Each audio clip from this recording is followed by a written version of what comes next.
Over-the-Counter Visions, a Nutmeg Trip Report by a Crash Test Junkie from Erowid, published April 23rd, 2006. My friend, Kappa, not his real name, and I had heard about the psychoactive properties of nutmeg for some time, but had never fully understood what people were talking about until we tried whole cloves.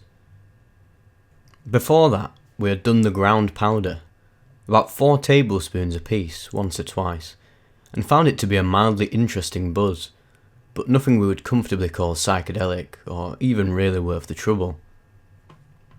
After more reading, Kappa got the idea to chew down whole cloves, and did a couple the weekend before, finding them to produce a stronger buzz than the powdered stuff.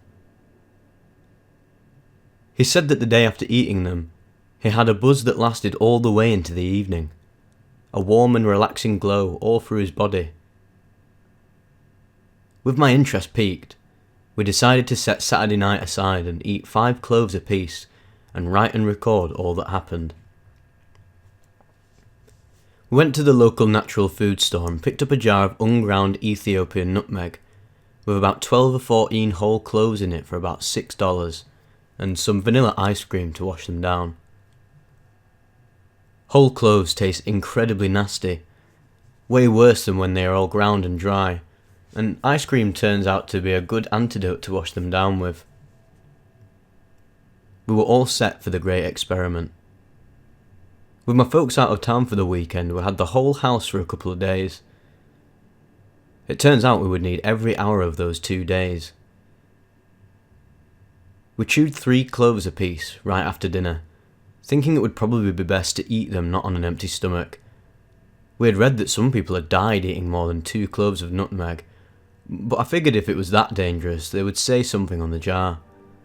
Still, we exercised a little caution and didn't take the whole dose all at once. A couple hours later and we felt nothing physically, positive or negative, and capped off the dose with 2 more apiece. We hung around, watching TV and smoked a bowl, as Kappa explained to me the complicated absorption process of myrcene, the psychoactive in nutmeg. Apparently it is absorbed in the later part of the digestive process, so it can be 4 to 8 hours before effects are felt. Weary from waiting and feeling like I wasted $6, I drifted off to sleep. I woke up with a start in the middle of the night, and immediately a big grin came over my face. This was more like it. My body tingled. A warm, thick buzz radiated from the base of my skull, and everywhere I looked, the natural sort of distortions of my vision were exaggerated, with red and blue dots flying all over the place, hovering around everything I focused on. When I closed my eyes, pictures would race in and disappear, often accompanied by fleeting sounds. A yellow bus with writing on its side, an old horse with a body the texture of stone, only blue, wearing bells beneath a starry sky while a horn honked, and I could peripherally hear my name being whispered. I remember feeling like the rapidity and vivid nature of the visions should have freaked me out a little, as often they would on acid or less frequently on shrooms. But the deep state of relaxation and sedation that my body was in made any kind of anxiety impossible.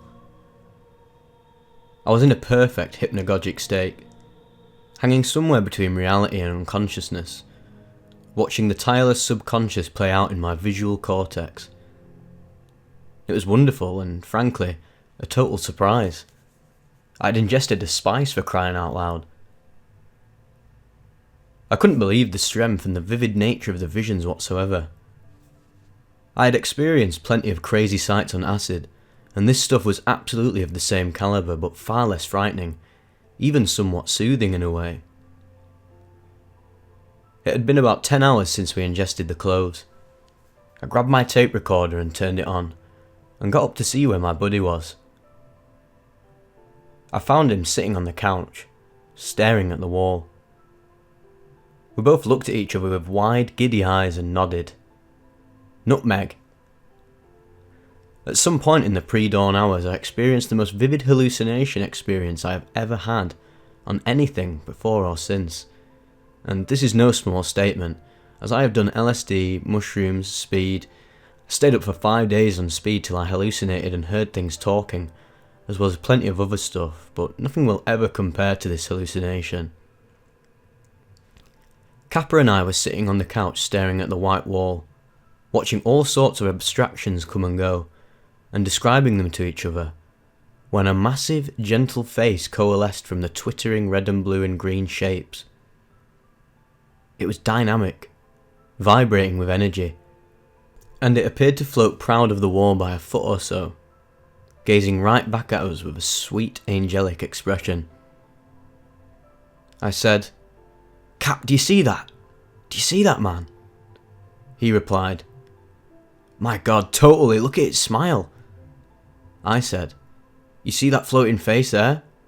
And he was like, "Yeah, I do, look, it's coming towards us." My heart raced as the thing expanded till it was about 10 feet high, and began to slowly float through the room towards us. We kept up the banter between us as it approached, and I could hear the radio in the kitchen playing a violin piece that seemed to be climaxing along with the vision. "I can almost touch it," I wanted to yell with exultation, but I was speaking in a loud whisper, reaching my hand out to the face. "Don't pop it," Kappa said, and I dropped my hand instantly saddened by the suggestion. The music from the kitchen reached a frenetic crescendo, and the face broke up into an orgasm of teeming coloured bubbles, like billions of particles swarming out into entropy.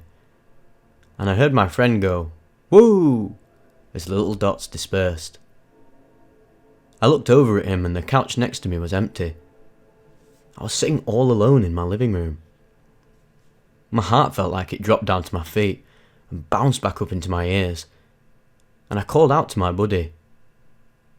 He answered, but from the basement below me. The impossibility of sharing a vision did not even occur to me at the time. I'd been so wrapped up in the dreamy nature of what I was experiencing that my disbelief of it did not have time to form.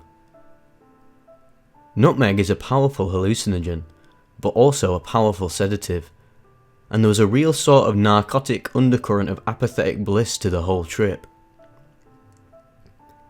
Only when I recognised that I had been talking to myself did I try to analyse the situation clearly, and even then it was impossible. The tape recorder was running the whole time, and only caught us talking a couple of times. Even when I was on the couch thinking I was talking to Kappa, I was sitting in silence. The only thing I said was something I thought he said. "Woo!" Now, I've done a lot of stuff, and I should definitely mention that I am more sensitive to psychedelics than most people I know. I get the visual stuff pretty easily for some reason. I also know that the power of suggestion is strong, and many people have told me that I wanted to trip so bad, that that's why it was so intense. Whatever. I know that that was the most powerful and coercive and incredible hallucination I've ever had, and it was off the spice rack at the grocery store. I'll end this trip report with some cautionary advice. The next day after our trip, we slept for about 16 hours, and shit real dark and black.